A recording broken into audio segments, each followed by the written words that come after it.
Alors aujourd'hui, on se retrouve avec Arnaud Combié. On vous l'a présenté précédemment, mais là, on va le laisser se présenter de lui-même et nous parler un peu de son parcours, de ce qu'il a fait et d'où ça vient surtout, ce métier. Voilà, d'où ça vient, ça c'est une vieille histoire. Moi, c'est familial en fait. Donc ça vient de nulle part et de partout. C'est que je suis né là-dedans. Mes 2 grands-pères étaient vignerons dans le même village, donc voilà, mes parents se sont rencontrés dans ce village et voilà, moi, la seule particularité, c'est que mes parents n'ont pas fait ce métier-là. Donc moi, je suis né à Lyon, j'ai vécu un petit peu à Paris Ok. et vu que j'étais un enfant un petit peu agité, mes parents m'ont très vite renvoyé à la campagne et donc j'ai passé énormément de temps avec l'un de mes grands-pères. Qui lui m'a transmis, la fibre, on va parler de fibre et voilà, j'étais toujours, collé à ces basques et voilà, donc je pense qu'à 6 ans, j'étais déjà dans les vignes, voilà. Ah oui, d'accord. Et donc ça a duré ensuite. Ça s'est jamais arrêté. J'ai été un élève vraiment très brillant, donc très vite, je suis parti en école viticole pour, faire le moins d'études possible et travailler le plus tôt possible. Et puis voilà, donc moi, en somme, je n'ai fait que ça. Du vin, de la vigne, du vin, de la vigne, de la vigne, du vin, voilà. Donc c'est quelque chose qui a marqué votre vie en fait, de manière c'est votre vie d'aujourd'hui. Mais du coup, avec tout ça, est-ce qu'il y a, une anecdote ou même plusieurs anecdotes qui vous semblent, mémorables ou du moins que vous avez envie de nous raconter? Des anecdotes, il y en a plein, Ouais. heu, des drôles, des moins drôles. L'anecdote, moi, qui m'a le plus marqué, c'est quand même, une fin d'été, fin du mois de juillet, pardon. Et on travaillait avec mon père dans une de mes vignes et on finissait le travail de l'année. Après, on a quelques semaines de vacances avant les vendanges et voilà et on finit le travail vers 15 heures. On était contents de nous, très fiers parce qu'on avait vraiment bien travaillé. Les vignes impeccables. Comme d'habitude. Mais là, on était vraiment contents. On s'arrête sur sa terrasse parce qu'il habite, dans les vignes et on boit une petite bière, pas du vin. C'est peut-être ça l'erreur. Après, on connaît beaucoup de personnes dans le monde du vin qui boivent aussi beaucoup de bière. Et voilà et on était, contents de nous et il y a un drôle de nuage qui s'est pointé et en fait, les vignes ont été nettoyées par la grêle, en quelques minutes et ça a été un moment assez marquant parce que c'est là où on se rend compte qu'en fait, on ne maîtrise rien. Mmh. Et Oui. c'est un métier, on peut le faire, mais il faut accepter la fatalité et accepter qu'il y a des choses comme ça qui sont, irréversibles, mais aussi, immuables. C'est comme ça. Et donc, voilà, ça, c'est vraiment un truc qui m'a marqué parce que c'était la première fois que m'est arrivé. Et on espère entendre, plus tard quand même d'autres anecdotes, un peu plus joyeuses, ça c'est sûr. Et du coup, vous avez un parcours qui est extrêmement diversifié, puisqu'en fait vous avez bougé dans plusieurs régions viticoles, de ce que j'ai entendu de nos recherches également. Et du coup, est-ce que ça a, un peu influencé, votre façon de négocier le vin, de faire le vin? Enfin, comment est-ce que ça a joué sur, du coup votre, métier et votre activité d'aujourd'hui? Ça a été essentiel parce que moi, je viens j'ai appris le métier avec mon grand-père, qui lui n'avait jamais changé de région. Voilà, donc en gros, moi, j'ai appris le métier sur du chardonnay en Bourgogne, sur un terroir bien précis, toujours le même et voilà. Et là, moi, j'ai eu la chance d'aller travailler en Languedoc, j'ai travaillé un petit peu dans les Côtes-du-Rhône, dans le nord Bourgogne sur Chablis.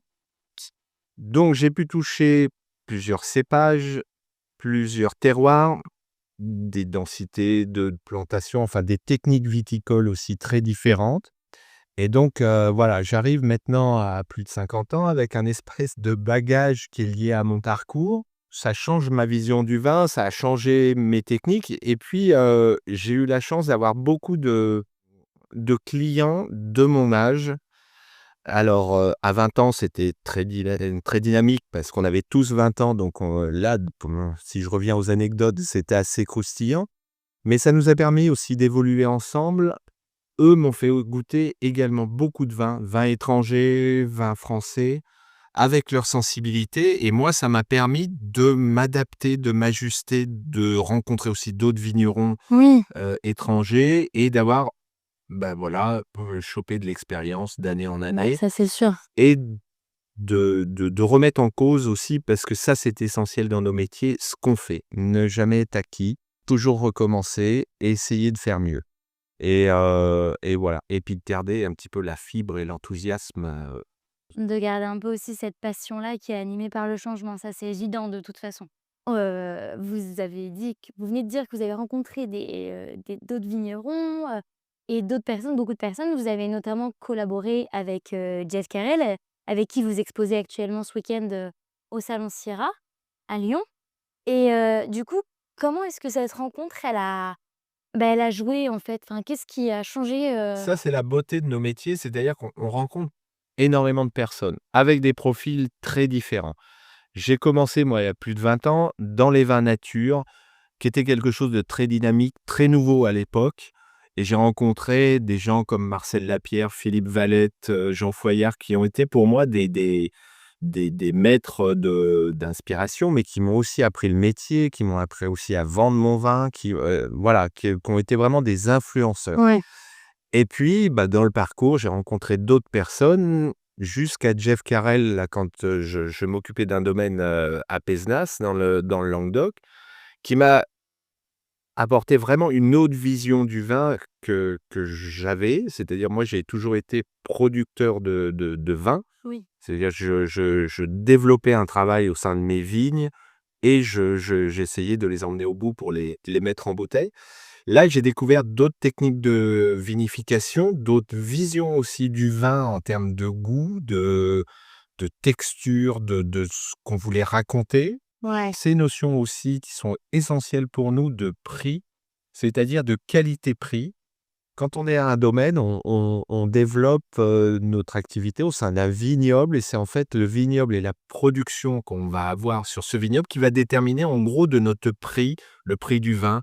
Et voilà, au-delà de la qualité, on doit prendre en compte l'aspect qualité et prix pour pouvoir attirer la jeune clientèle. Voilà, et on est plus souple là-dessus. Carrel m'a vraiment montré ça. euh, il développe énormément de vins, c'est une boîte à idées, fabuleuse, ça bouillonne tout le temps. Donc être à ses côtés, c'est très agréable parce que, on a envie d'essayer un truc, on sait qu'on Oui. peut l'essayer. Donc j'ai eu envie, dès la première rencontre, de faire quelque chose avec lui, qui s'est concrétisé là, il y a 4 ans, 5 ans. Le développement d'une gamme de négoce ici dans ma région, au sein de sa structure. Très bien et du coup, vous nous avez parlé un peu de votre métier de négociant, mais vraiment en quoi ça consiste et comment est-ce que, vous vous organisez pour négocier? En fait, le métier de négociant m'a surpris parce que je ne le voyais pas aussi vaste et complet. Mmh. C'est-à-dire que moi, si on fait une journée type, par exemple, chez moi, c'est, une journée souvent qui commence comme un vigneron. C'est-à-dire, on fait un petit tour dans les caves que l'on suit et dans ces caves-là, c'est pas des gens, hors sol qu'on rencontre, c'est souvent des vignerons qui ont des problématiques à la vigne.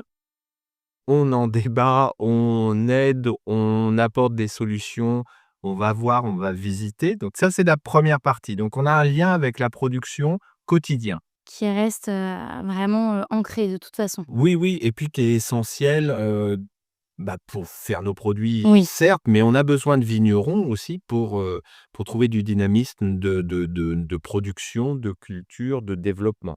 Mais parallèlement, on vend du vin, donc on a aussi nos clients. Donc je peux très bien être le matin dans un vignoble, l'après-midi prendre le train, me trouver à Paris et aller faire un repas chez un client avec un caviste, avec un importateur, voilà. Donc j'ai cette partie-là. Il y a une partie un peu moins intéressante qui est plus administrative, qu'il faut pas oublier. Enfin, ouais.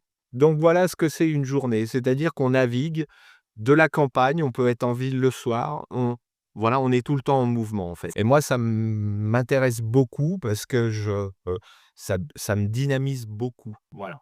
Puis ça change, au moins aucune journée peut vraiment se ressembler. Non, C'est l'avantage. aucune. Et du coup, comment est-ce que vous arriveriez à décrire, le profil, des vins que, vous vendez ou des viticulteurs que vous allez voir?